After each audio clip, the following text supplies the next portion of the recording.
All right. My name is David Lujan, and I decided to pick artificial intelligence. The biggest parts of my life is technology. I love computers, programming, all that good stuff. It's been something that so as a kid, I've always been intrigued with. Just anything, computer parts, just circuitry, soldering, anything, you name it. It's always been something that's a big part of who I am, how I grew up, and for this project, this presentation, I decided to pick artificial intelligence. One of my very intriguing. I don't know. I've always had a good. It's always something that's always been a big theory. Always something that's always evolving. So technology, as it evolves, makes us hopefully into a better human race. But you never know until it gets to that point. Till in the future. But artificial intelligence, big thing of theories and what it could be for a future humanity. Maybe destruction, continuation.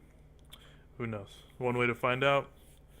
Hopefully, the end result is something positive. But one of the first things is, what is artificial intelligence? Well, artificial intelligence, which as we all know, it's big. It's partially theory and it's partially some of its reality. It's something. It's what is artificial. Artificial. What is the meaning of artificial? Artificial is some human-made, mankind. It's not natural occurring. It's not organic. It's something that we developed based off, heck, our human nature. As a human nature, we create technology, create things that think for themselves, or potentially in the future will think for themselves. Artificial, and then you have intelligence. Intelligence, what is that? So we have it's a form of just knowledge in general. It's intelligence. It's, for example, for artificial, it's what does that thing? What does it know? What is it programmed to do? What is it logic? Is it something that will it think for itself? Or what kind of intelligence are we talking about? How artificial is it? But artificial intelligence is, I think, in theory, one day will be it'll be something that will think for itself. But at the moment, where what artificial intelligence is to this day and age is something that essentially it thinks for itself, but it thinks based on what we program it to think or to do or to learn logically.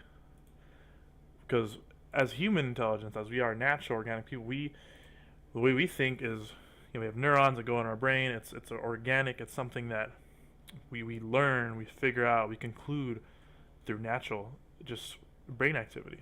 Whereas artificial, it's based on what we give it, what we teach it to do, which we'll bring on later.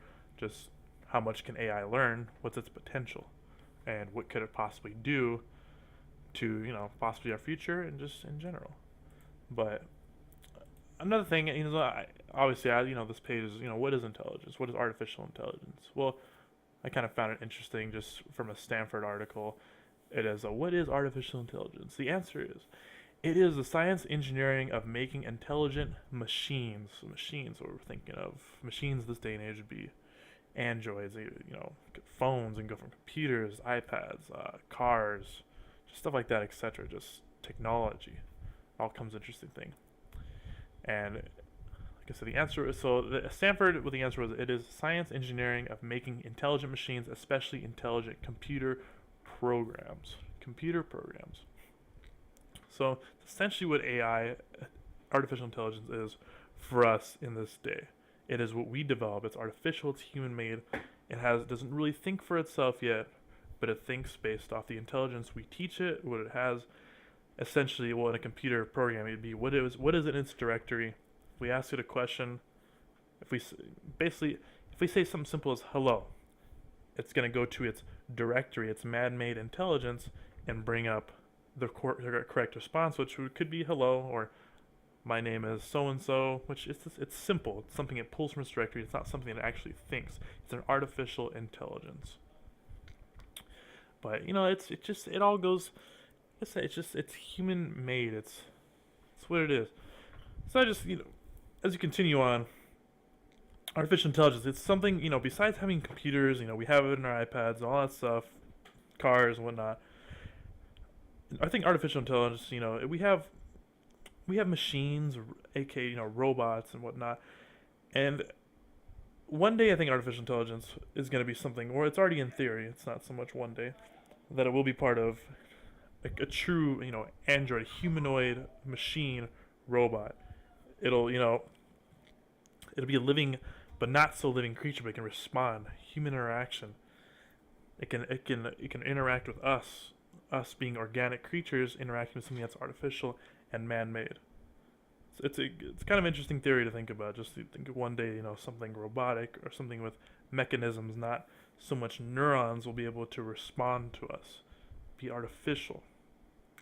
And it's just kind of it really is something interesting to think of. We're on the I believe we are on the basically just hitting the surface of what it could potentially be. From Forbes article, I just kind of just looking at what AI artificial is now, as it's just kind of like basically the big technologies that we know of at this to this day, what we are, how far we've gotten with artificial intelligence. It has the top 10 artificial intelligence, Forbes Tech magazine, and it just kind of brings up one like essentially the number one would be natural language generation. And the article says producing text from computer data currently used in customer service report generations, summarizing business intelligence insights. Sample vendors would be like Ativio, LucidWorks, Cambridge, Semantics, and just companies such as that. And it's something, we as humans at one point we developed stuff that are generated in reports and summarizing business plans. It'd be something that's human. This is human reaction. You got somebody, Joe Schmo, he would write out the report for the current business. We've developed an artificial intelligence that can bring in data from the business's domain, because business, everything's recorded from big businesses. The data is recorded. We have the data. It's on hand. It's in a particular location. It's in a domain. You create an artificial intelligence. It can pull from that domain and create your reports artificially. You don't need that human factor because you have a generated intelligence to bring that together for you. And I kind of like that Forbes put that as a number one, because that is one of the biggest but more simple and essential ways to use artificial intelligence. So it's incredible how far we can go with just stuff like that. Something simple like that. It saves businesses money. It makes things a little easier. You set up the program. You might have potential bugs, but you know what? That's something that can be fixed. It's something that you can work with. It's artificial. It can be fixed. It can be created. It can be fixed, essentially. Another thing, which would be on the same exact website, is I like the number 3. They picked virtual agents. And it would be as simple things such as virtual agents would be something like, for Apple, be Siri. You have your Windows phones. You'd have Cortana.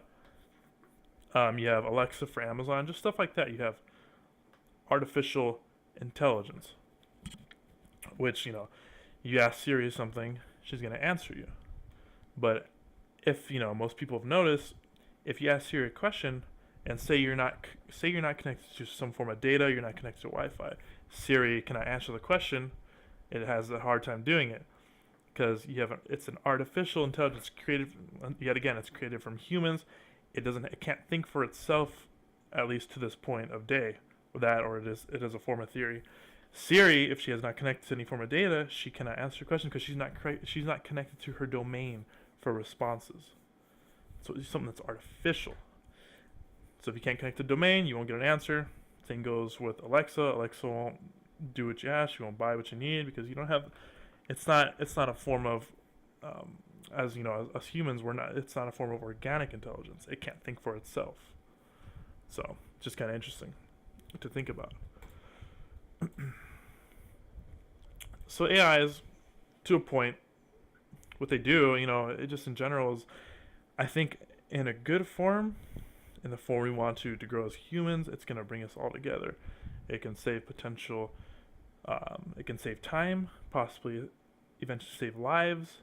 It's something that has potential to, think of intelligence, thinks for itself. If we can do that, if we can develop something up to that point, it can save so much. You can do just a lot in general. If we have something potentially in the future, maybe some form of medical issue, or just maybe a cure. Let's just throw in theory. Let's throw in diseases or something like that. If we can develop an intelligence that can use, like, say, the internet as its domain to pull out information and possibly think of a cure for such a disease, and it just in general, it would save human time, it would save human lives, it would evolve everything. I think it would evolve us as a humanity, which is another thing which is huge, absolutely huge.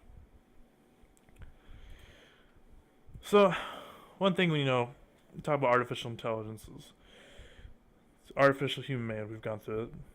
We're getting a little repetitive now. So, what you read about sometimes is, or basically what I've read a little bit about artificial intelligence mainly for this assignment. But you kind of hear, if you start reading about artificial intelligence, it sometimes brings up stuff which could be considered virtual intelligence. I think there's two differences that are pretty easily identified. I think when you think virtual, you think of something that's not virtual. If I'm a virtual person, I'm a person to a point. I'm limited. It's just to a point.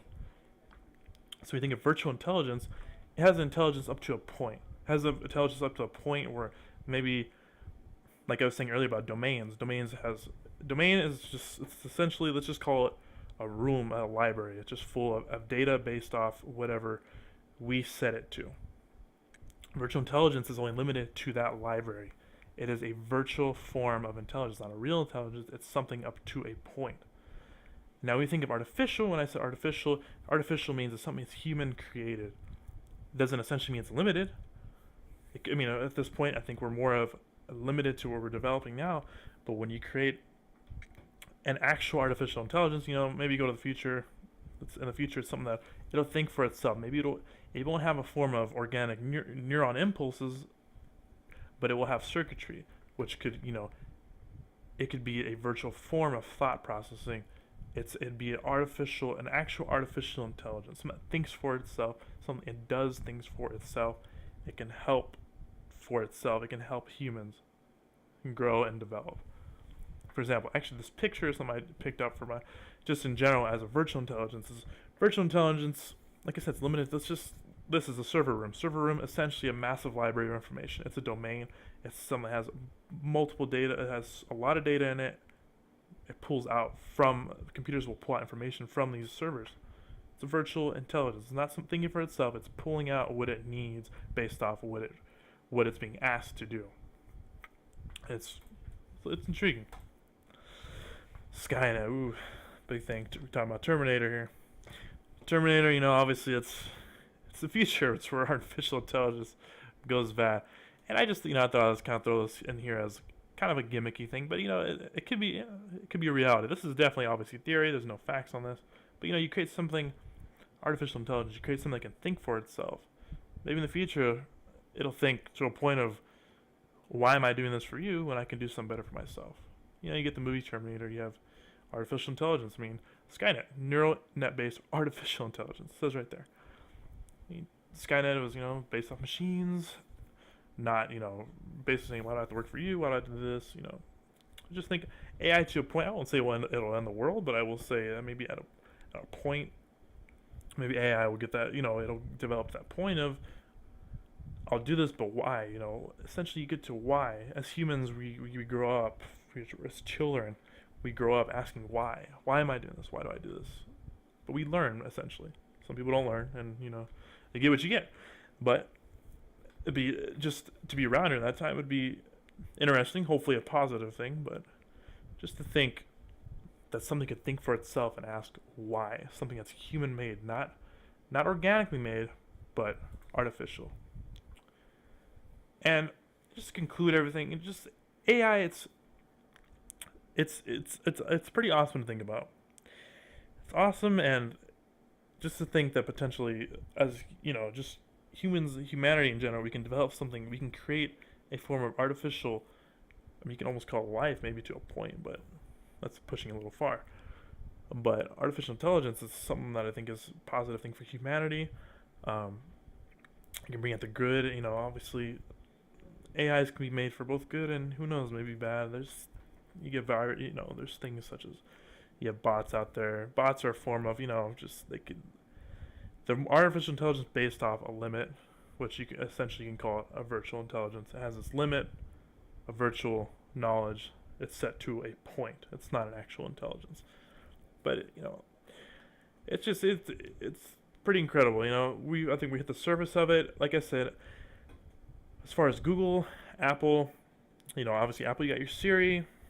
It's a virtual intelligence to pull out a domain. It needs data. It needs to have its domain to pull out its intelligence. It doesn't think for itself. The day Siri thinks for itself, well, I don't know if I'd be kind of scared or be kind of fascinated, but I guess it depends on who you are. But this would conclude my presentation about artificial intelligence. I hope you enjoyed it. Sources here, and I had my Stanford source and my Forbes source, and it was pretty intriguing just looking this up and just reading some articles, reading some questions and answers, just seeing from a Stanford point of view, and just reading what's the top subjects of AI is to this day based off Forbes, and it's Forbes, it's a big magazine, so seeing a top 10 artificial intelligence is pretty incredible. But thank you for listening, and that will conclude my presentation.